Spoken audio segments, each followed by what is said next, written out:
اعوذ باللہ من الشیطان الرجیم بسم اللہ الرحمن الرحیم۔ ناظرین مکرم، ارکان اسلام کے ساتھ حافظ محمد رفیق چشتی حاضر خدمت ہے۔ ناظرین، جیسا کہ آپ کے علم میں ہے، ارکان اسلام کے حوالے سے ہم گفتگو کر رہے تھے، جس میں کلمہ، نماز، روزہ اور زکوٰۃ کا بیان گزر چکا ہے، اور آج ہم جس موضوع پر گفتگو کریں گے وہ ہے حج۔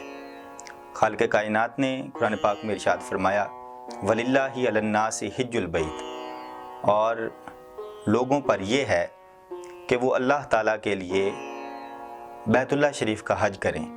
من استطاع الیہ سبیلا، جو بھی استطاعت رکھتا ہے اس راہ کی طرف۔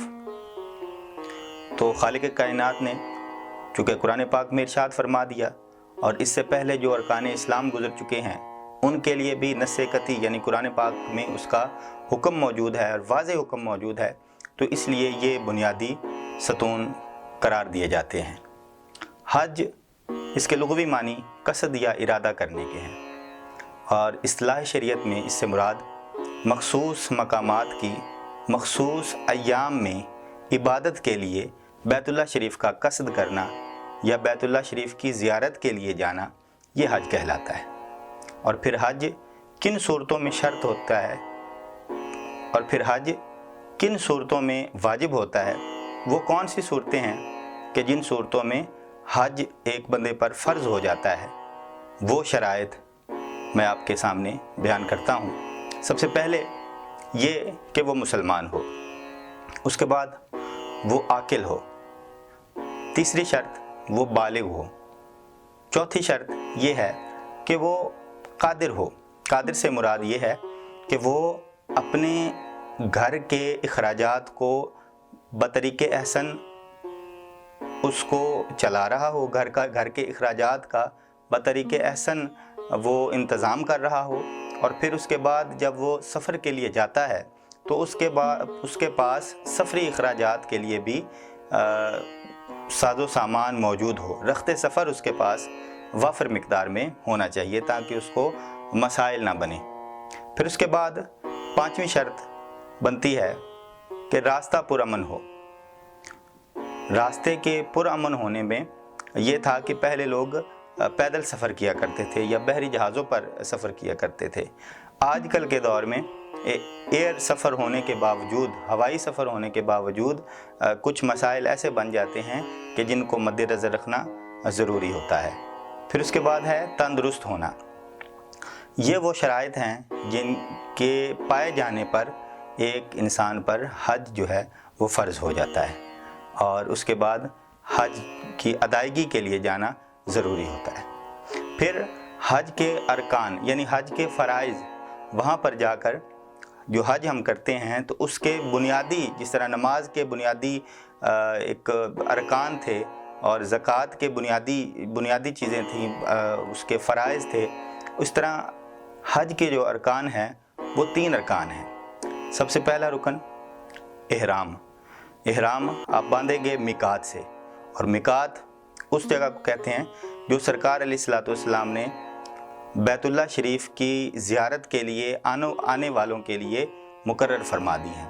پاکستان کا جو میقات ہے وہ چونکہ ایک ایسی جگہ پر آتا ہے جہاں پر ایسی جگہ نہیں ہوتی، سمندر کے کسی علاقے میں وہ آتا ہے، تو پہلے ہمارے حاجی صاحبان جو ہیں وہ گھر سے ہی یا ایئرپورٹ سے احرام کو باندھ لیتے ہیں تاکہ وہاں پر پریشانی کا سامنا نہ کرنا پڑے۔ دوسرا جو رکن ہے وہ ہے وقوف عرفہ۔ وقوف عرفہ سے مراد 9 ذی الحج کو عرفات کے میدان میں کچھ دیر کے لیے قیام کرنا، یہ حج کا دوسرا رکن ہے۔ اور اس کے بعد حج کا تیسرا رکن طواف زیارہ۔ طواف زیارہ سے مراد 10 ذی الحج کو یا 11، 12 اور 13 ان دنوں میں سے کسی بھی دن بیت اللہ شریف کی زیارت کرنا اور اس کا طواف کرنا، یہ طواف زیارہ کہلاتا ہے۔ اور یہ 3 ارکان جو ہیں یہ ضروری ہیں، ان کے بغیر حج آپ کا مکمل نہیں ہوگا۔ پھر اس کے بعد حج کی 3 اقسام ہیں۔ ایک ہے حج قران۔ حج قران سے مراد یہ ہے کہ 2 چیزوں کو ملا دینا، یعنی آپ احرام باندھیں گے اور اس کے بعد پہلے عمرہ ادا کریں گے اور پھر اس کے بعد اپنا احرام نہیں کھولیں گے بلکہ حج کا انتظار کریں گے، پھر حج کے دن جب آئیں گے تو آپ حج کریں گے، اس کے بعد قربانی کریں گے اور پھر اس کے بعد آپ احرام کھولیں گے۔ یہ حج قران ہے اور یہ سب سے افضل حج ہے۔ پھر اس کے بعد ہے حج تمتع، یعنی تے میم تے عین کے ساتھ لکھا جاتا ہے۔ حج تمتع سے مراد یہ ہے کہ آپ عمرے کا احرام باندھ کر جائیں، آپ عمرے کی ادائیگی کریں اور پھر اس کے بعد آپ نئے احرام کے ساتھ حج کو ادا کریں۔ تو حج قران وہ ہوا کہ جس میں عمرہ اور حج اکٹھے کیے جاتے ہیں۔ حج تمتع وہ ہے کہ جس میں عمرہ تو کر لیا جاتا ہے لیکن اس کے بعد احرام کھول کر دوبارہ حج کے لیے جو ہے وہ احرام باندھا جاتا ہے۔ اور تیسرا ہے حج افراد، یعنی جس میں عمرے کا عمل دخل نہیں ہوتا۔ یہ اکثر و بیشتر مکہ کے رہائشی یا قریبی علاقے کے جو لوگ ہیں وہ کرتے ہیں کہ صرف احرام جو باندھا جاتا ہے وہ حج کے لیے باندھا جاتا ہے، اور صرف حج اکیلے حج کرنا یہ ضروری نہیں ہے کہ صرف مکہ کے لوگ یا قریبی جو علاقے کے لوگ ہیں صرف وہی حج افراد کریں، اس کے علاوہ بھی کیا جا سکتا ہے، لیکن جو معمول ہے یا جو ایک سمجھیں کہ روایت چلی آ رہی ہے وہ ایسے ہی ہے۔ اور سب سے افضل حج حج قران، اس کے بعد حج تمتع اور اس کے بعد حج افراد ہے۔ اس کے بعد یہ حج ساری زندگی میں صرف ایک دفعہ کرنا جو ہے یہ فرض ہے، اس کے علاوہ آپ اگر کرتے ہیں تو وہ نفلی حج اس کا ثواب ہوگا، لیکن جو فرض ہے اس کی ادائیگی صرف ایک ہی دفعہ ہوگی۔ اس کے بعد ہے عمرہ۔